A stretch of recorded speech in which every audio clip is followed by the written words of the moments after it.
Ja, nu har jeg faret sådan simpelthen. Kan man det? Nej. Man kan ikke feje jalousien under gulvtæppet. Kan man feje jalousien væk? Nej, det kan man ikke. Der vil altid være det, uanset om man kan lide den eller ej. Ja, det har du ret i, Camilla. I mødet med andre mennesker er der rum for kærligheden og jalousien. Jalousi er en følelse, vi alle kan blive ramt af, og som kan have mange forskellige udtryk. Kan du prøve at beskrive, hvad er det for nogle følelser, du selv har inde i din krop i forhold til piger? Hvad er det for nogle følelser, du mærker inde i din krop i forhold til, at du har valgt piger som kæreste? Hvis jeg må prøve at udtrykke, så bliver jeg først varm og ildekoppe. Jeg bliver først varm ildekoppe. Og så bliver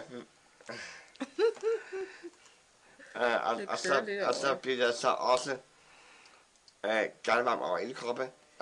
Og jeg bliver så galvarm i hjertet. Så kommer jeg til at poppe endnu mere hårdt.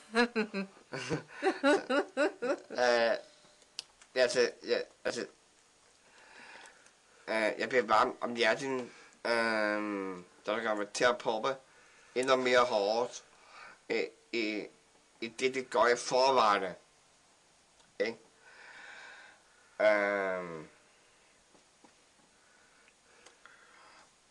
Og det er jo så galt, når man bliver varm i. Det er så galt, når man bliver varm i det i. Og lyd på. Og sætte om hjertet, så kan man til at poppe endnu mere. Ja. Og endnu mere hårdt.